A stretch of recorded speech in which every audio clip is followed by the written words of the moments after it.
who's trying to hang on, and that was Janice, the Danish rider, who really has come good. He's run well and ridden well because he was quite a way down at the end of the opening lap. And look at this, Kuiper wants help, and he wants help indeed, because it looks to me as though we've got Daniele Pontoni of Italy has joined the front three here in the blue and that yellow helmet. This, by the way, is the first race under new international regulations now, where all cyclists will wear these hard shell helmets.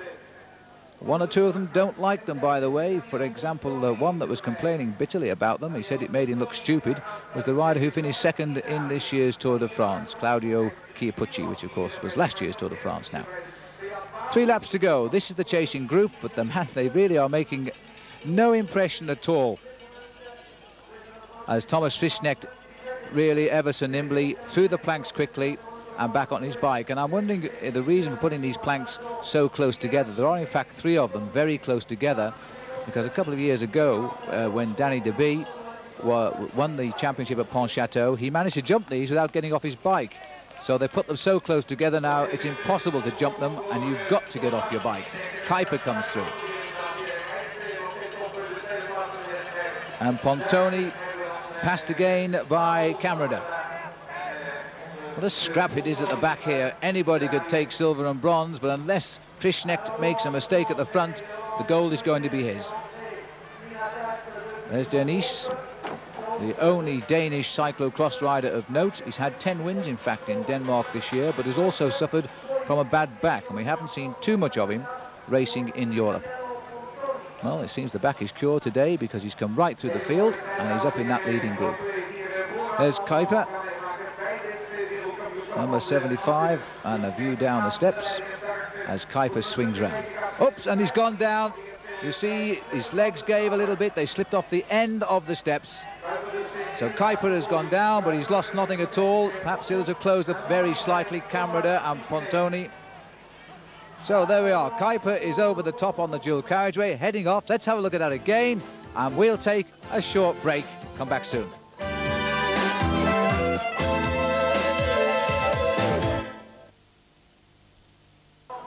Hello and welcome back to Gieten in North Holland as we go join the leader here, Thomas Frischknecht of Switzerland, 2 laps away from his first ever gold medal, and indeed the first ever gold medal in his family. As I say, his father Peter, who now coaches him, has 7 medals, 4 silver and 3 bronze, and it looks as though Frischknecht, barring a problem, is going to survive to that medal. He has just under 6 kilometers to go. This is the chasing group, and it's being led here by Edward Kuiper, despite the fact he stumbled on those stairs. And in that group 2 now, the Danish threat, which is Henrik Janice. And the rest of that original chasing group of 10 now have been split up all along the course. The speed has told. The average speed, by the way, is absolutely amazing. 25 kilometers an hour. And it's all being created by that rider we've just caught a glimpse of in the red. And that is Thomas Frischknecht. Italian then. Pontoni leading down to the lake. Oh, and he got bogged down, and goodness me, I think that's Kuiper's gone down again. Yes, it is. So that's his second fall. He stumbled up the steps. Now he's fallen, and Marcel Gerritsen, his teammate, has gone through. Let's see the crash. It was Pontoni that ruined his line, really.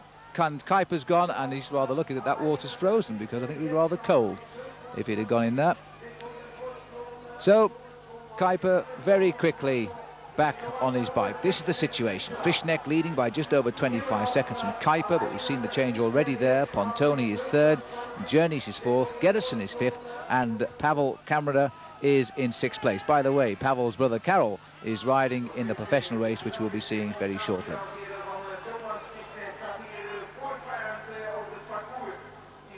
So down the drop again, and this is Frischknecht. There's quite a few relationships in cyclocross. We're seeing Thomas Frischknecht here, the son of Peter, but we've also got the Gronendals, who has father, son and nephew riding in the 3 races here this weekend. Well, the Dutch cyclists, they really did want to ride well here, and you can't fault them, except they've allowed the Swiss rider to escape, because there is Edward Kuiper, 2 falls and still in touch with the medal hopes. But now for the bell for Switzerland. They've dominated world cyclocross on a number of occasions over the years, the most famous rider, of course, being Albert Zweifel, who is now retired, but he still rides a mountain bike. And talking of mountain bikes, by the way, So does Peter Frischnecht, Thomas Frischnecht rather, the rider in the lead. He was voted Mountain Bike Rookie of the Year after a very successful season in America, where he'll be returning shortly. This is the race for silver and bronze, and as you can see, as the clock ticks away on the right of our picture, Frischnecht, barring a problem now, is going to walk away with this championship. He's led literally from the drop of the flag. Well, they've manoeuvred Pontoni of Italy in the lead. I beg your pardon, the Italians haven't won, in fact, a World Cyclocross Championship since Vito D'Attano. He won back in 1985. So Pontoni, who has had a second place to Frischnecht in Rome on home ground earlier, before this race began, of course, and Frischnecht really showing him little respect at all. And it looks as though we've got Henrik Jernis from Denmark setting the pace now. Then we've got Gerritsen and Kuiper, Pontoni and Kamrada. That's the leading group of 5 riders who are chasing. Well, just how relaxed is Frischnecht as he moves ahead of these riders. They scrabble over the planks very quickly back in. Watch their feet as they try to pick up the toe clips. Cycle racing like this over this obstacle is such an art. The riders losing lengths if they don't pick up those feet quickly. Almost a road race, isn't it? The sort of tactics you'd expect the teams to involve themselves in road racing is likely to become apparent here. Change of bikes for Frischnecht. And the thumbs up too, well, that says it all. He knows now that he's heading to the gold medal Dad never got. But Dad will be just as proud, believe me, as he races on now, and he's been the leader literally from the start. This is the chasing group again. Gerritsen gritting his teeth, Pontoni, Kuiper still in touch. And this, in fact, is a West German, well, a German now, of course, who's come up, and it is Berner who's joined the leading group. But it's too late anyway to affect the gold medal, because a little bang on the old handlebars, then the salute. And Frischnecht has done what Dad Peter could never do. He's got the gold medal. This is only his second amateur world championship. He won the bronze last year. The year before that, he was junior champion of the world. So he's now won the amateur title. And this is the sprint for second place here. Pontoni leading them out.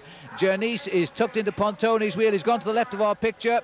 And Jernis, oh, a little bit of a hook from Pontoni. It won't be enough. Jernis will take the silver medal. That's the best ever finish by a Danish rider in second place. And Pontoni is third.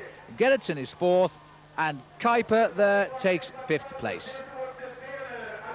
So over the line, and Berner comes in fourth. This is the situation then. Frischnecht is the winner in 50 minutes, 19.8 seconds. Jernis gets Denmark's first ever silver medal in second place, despite his bad back. Daniel Pontoni of Italy takes bronze. Gerritsen is fourth, so Holland get a man nearly in the frame, and Kuiper is fifth, with Berner, who came at that late run. He got sixth place. And there they are, the jubilant Swiss, the first, they hope, of 3 gold medals here. Let's have a look at Frischnecht again as he bangs the drum and salutes the crowd. A very, very good win indeed. The new amateur world champion. And Frischnecht is now the amateur champion of the world. And the way he's riding this year, I think he would have given the professionals a good run as well.